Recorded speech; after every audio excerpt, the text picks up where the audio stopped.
Hello beautifuls, this is Aromie here and welcome back to Seduce Me Too. I have my braces on, so I might be like swallowing my drool and stuff because it's so weird having braces. I feel like I'm always having saliva in my mouth. It's really disgusting, so so I'm gonna be slurping a whole lot, at least I'm always refreshed in my mouth. I don't know. Anyway, we're here with Sam. I believe we told him to not change into his human form. Because, we're in the demon world. Just let him be his demon, I guess. I don't know if I read this. Sam stared for the longest time before smiling and nodding. I was happy to know that he was considerate enough to consider my feelings. But he was happy in his true form. Then I didn't mind sleeping beside it. I don't remember. As I looked at him, though, a dangerous curiosity crept over me. I had never really thought of making love to him in this form. Oh, that's all our character cares about right now. In his human form, absolutely, but not with him as the demon he truly was. Would it be different than what I expected? Would it be exactly as I imagined it? I bit my lower lip, letting curiosity fester in my mind a bit. Huh? What's with the look? Curiosity? I didn't notice the expression my face was making as I stared at Sam's body, causing me to jerk my gaze up into Sam's eyes and shake my head. Huh? Nothing. Nothing at all. Totally not imagining having love with you in demon form. Totally. Nothing, huh? Uh-huh. Sam slowly began to stalk towards me, forcing me to step back and eventually lean against the wall with him, placing his arms on either sides of my head. I was trapped and could only stare up at my captor. I think you're staring at me and thinking bad things. No. How dare you think that? I felt my heart rush into my throat and silenced me as I gazed into Sam's emerald eyes, which also slightly dilated in a small form of lust. Now it done it. Sam chuckled and leaned in close, touching his nose to mine. So, you gonna tell me the truth? No. Sam straight, take initiative. I guess. Well, we don't want to set him straight. Let's surprise him a bit and take initiative. Bam! Because that's what our girl wants, so why not just give it to her? Sam thought he had the upper hand, however I knew how to make him go crazy. I leaned forward and locked lips with him, making him gasp against my mouth. I slightly wrapped my arms around his neck and pulled him close, letting him know that he was right and that he had better make good on my thoughts. Sam pushed forward, running softly and pinning me to the wall with his body. I felt my hands warm his skin. It was so strange.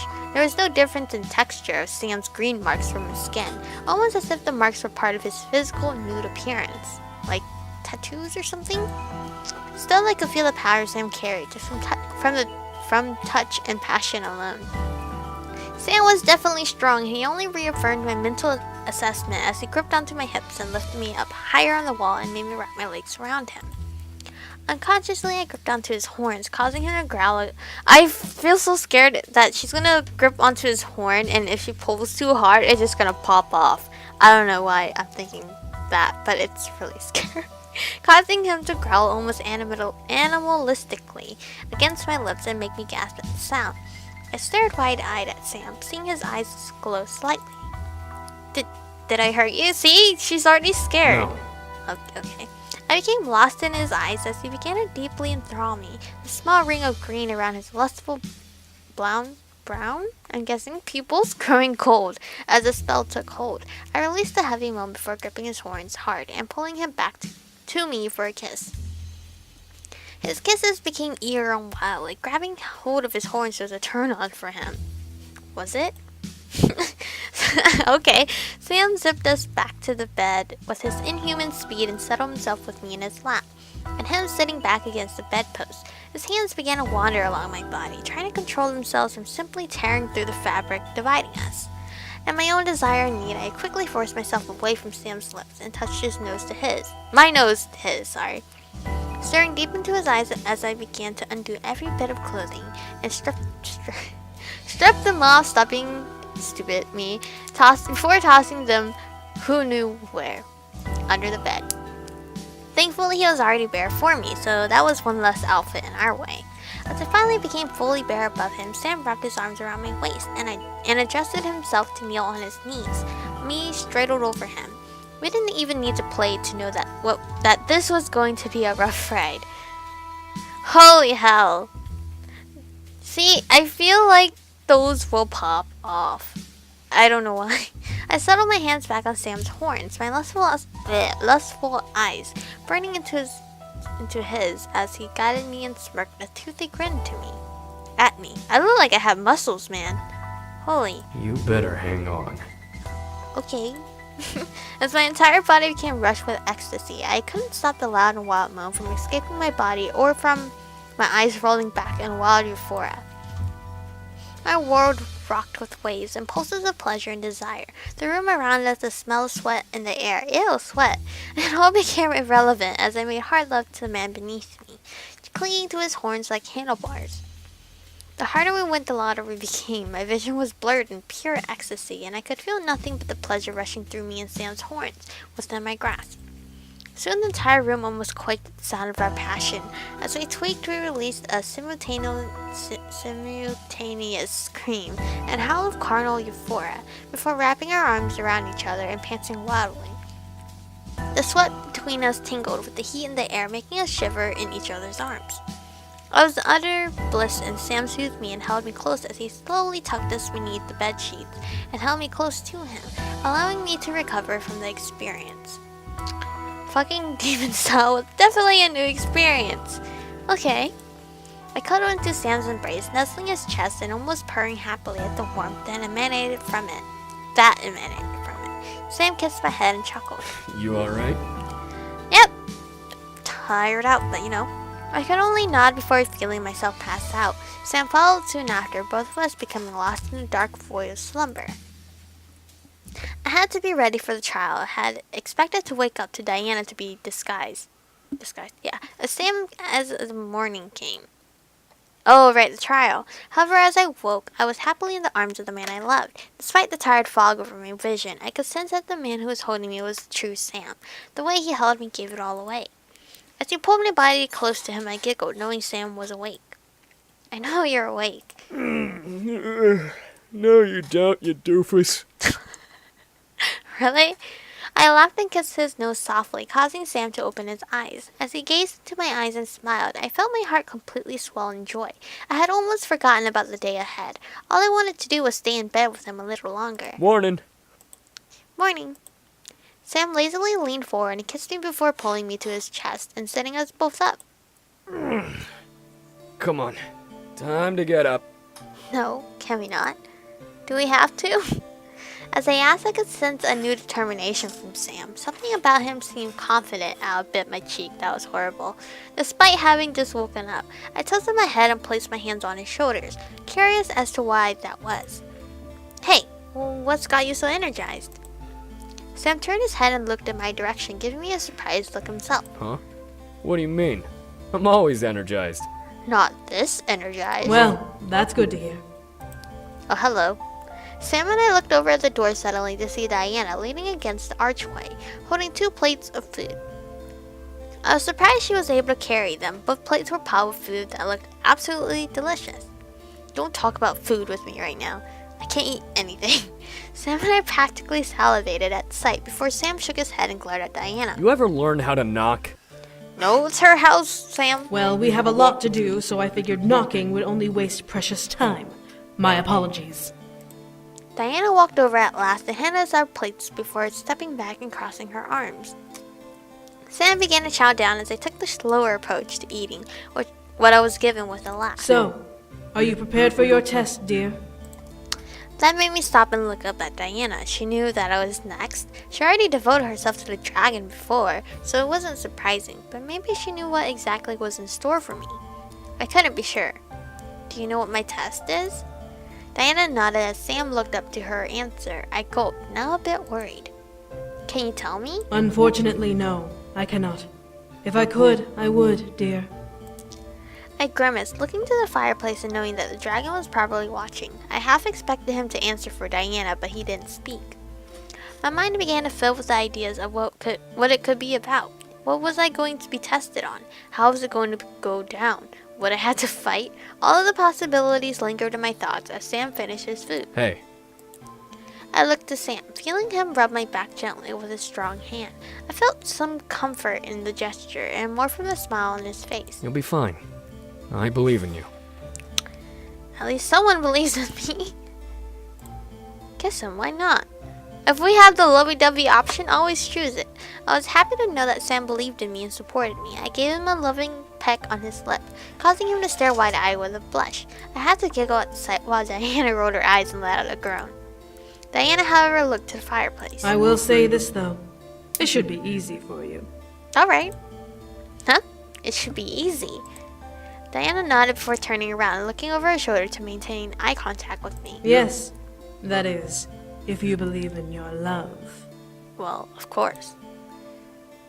I stared wide-eyed at Diana before she turned and walked away, leaving me and Sam alone. I grew curious and concerned, but I had to let it go for now. The test was apparently tonight, so I had to wait. Alright, we'll skip this part. As I was heading to my room, I passed by a door that was only open a small crack, overhearing a quiet conversation. This idea is idiotic, guard. Leaving during a war could be considered treason, and you would be abandoning your duties to your mistress. What? I know that, but... Peer in or keep walking. If we peer in, we'll be in trouble, wouldn't we? Dang it. But I feel like it's important. I stopped walking and peered inside, wanting to see what was going on. Settlo was standing steadfast by the large fireplace as Shadow, arrogant as ever, loomed over the small table that was covered in maps and books. Do you really think a quest like this is beneficial to the war? All it would do is leave us with one less powerful ally for a significant amount of time. I would not be gone long. I'd researched this. Yes, I've researched this route multiple times. You've already spouted that more times than I care to appreciate. Regardless, even if things did go your way and you journey there and back without some form of incident, you would turn up a day before the siege. Your mistress will not likely forgive your absence. She won't. But I mean, he was gone for like the other matches with the other guys. But I have a feeling that this will be worth that absence. If I can do this, if I can prove that my love for her is real. Wait, what? You are having delusions of grandeur. Love does not exist for us demons. This quest is folly. I glared at Shadow. Why was he being such an ass? Settlo, however, looked to his feet, gritting his teeth and shutting his eyes. You came here and asked for my counsel, guard. I am merely telling you the truth of the matter. Whatever hope that human placed in your mind is illogical, and only a detriment to our cause. Excuse me? I hope you take my words into careful consideration. Nothing fruitful will come from this journey you wish to undertake. As I finished speaking, Settlo faded into a black shadow on the ground and slipped into the dark corner of the library, vanishing from sight completely. Settlo growled beneath his gritted teeth and slammed his fist against the mantel behind him, forming a large crack in the stone. Damn it. Enter the room or leave? Whoa. What happens if we enter the room? We'll be overhearing. That'll be rude, wouldn't it? But we're already... You know what? Let's be bold. I really feel like this is a regretful choice, but whatever. Shadow was wrong. Whatever Settlo wanted to do to prove his love for Diana was worth it. I felt my heart agree with my thoughts, with a firm thump in my chest. Taking a deep breath, I opened the door and entered the room. Settlo looked up at me with a startled gaze when he heard the door creak as it opened. Oh, Settlo looked down at the table embarrassed while he rubbed the back of his neck. How long were you there? Long enough to hear what Shadow said about me. With a frown, Settlo turned his gaze to his feet. As I stepped further into the room, he let out a sigh. I've been thinking a lot about what we've talked about. You asked me if there was a way to prove my love to Azair. Well, there is a way. And? Really? Sorry, I was hoping she said and. Settlo nodded before ushering me over to the table. I walked over and looked at what Settlo wanted to show me. A large set of maps, all pointing to a single area in the abyssal plains near the ocean. There's a legend that has been passed around the demon world for eons. The Golden Rose. It's said that if someone finds its hiding place and proves that the love in their heart is real, the rose will blossom and become physical proof of their true love. Wow, that sounds pretty. Is this legend true? No one can say for sure. No one has ever found it, yet the legend exists, so it must have some form of merit. I've tried for years to find its location, and now I have. Awesome. Settlo pointed at a hand-drawn circle on the map and glided his finger along the map towards the area where the rose was said to be. It would only take me 2 days to get there and to return. If the story is true, then I'm positive I can find it and bring it back to Azair as proof of my love. As Settlo finished, his smile darkened to a sad grimace. However, I have been advised against this journey, and for good reason. I would be abandoning my lady days before the final battle, and that alone could be considered treason. Even more so, would she forgive me for leaving at such a crucial time? I don't think she will, but after she calms down, she'll realize that it's okay. I looked at Settlo's face, seeing the conflicting emotions running through his eyes as he stared at the map in front of us. Was it really worth it? Still, this may be my only chance to do this. When we win this war, my lady will require me to be by her side more so than ever. I must be there to support her at all times when she rebuilds this broken world, but I would lose the chance to prove my love to her. I said go for it. I didn't know what to say in response. While I wanted him to do what he felt was right, there were so many things that could go wrong. What if the legend was false? He would be gone for nothing and would come back empty-handed. What if something happened while he was away? He wouldn't be able to return in time or help. Or what if something happened to him on his journey? He wasn't invincible. Oh, that's true. I closed my eyes trying to figure out what to say to him. When I realized what I wanted to say, I spoke up. You should go, you should stay. I said go, so go. You know what? The golden rose. Yay, achievement. Settlo really loved Diana. It was plain as day, and if she wasn't persuaded yet from his word and dedication, this journey would convince her. It was worth the risk if he was really in love with her. She was strong enough to handle things on her own while Settlo was away, and I mean she has other people working for her. Settlo looked to me in surprise as I smiled at him. If this will prove your love to her, then you should find the rose and give it to her. Whatever the risk is, if you believe it's worth it, then do it. Something in Settlo's eyes glistened as if a spark had been ignited, and the hope in his heart began to burn with joy. A smile grew onto his face as he nodded, now determined. You're right. I'll leave tonight and come back with the rose, even if it's the last thing I do. I believe in you, Settlo. Always believe in love. I grinned wildly. I was happy for him. To see Settlo so determined to prove his love filled my soul with joy. As he stepped towards me, I watched as he wrapped his arms around me, giving me a friendly hug. Oh yay, hugs! Hugs! Hugs are the best! Thank you for your help. I won't ever forget this. I hope you won't. I won't forget this hug. You got this. Are we getting too friendly with him? I don't want Diana to kill me. I smiled and hugged him back, patting his back. At my words, he squeezed me tighter before then. Please don't let Sam see this. I feel like it better not, or I'll cry. Settlo nodded to me before rushing out of the library, most likely to set off on his journey as quickly as possible. He needed all the time he could get. I, however, felt my heart give an approving thud in my chest. I had done the right thing. It raised the question, however, would I have done the same for the one I love? Hell yeah. I would. I don't know about the character, but I would. After a brief moment, I nodded to myself. Yes, I would have. I left the library and headed towards my room, now filled with determination of my own. Hi, Sam. As I marched back to my room, I was stopped by Sam. I stared at him as he leaned against the door to our room, as if he had been waiting for me for a while. Excuse me? What is going on? But this is where I'm going to stop, so you guys are going to be so angry at me. But this is where we're going to stop, because I feel like he saw us or something. Maybe I've gone the wrong route. I don't know, but we're going to find out next episode. Sorry if my voice is funny, and I'm constantly, like, trying to, team lie. But thank you guys for watching. Stay beautiful, and I'll catch you guys in the next one.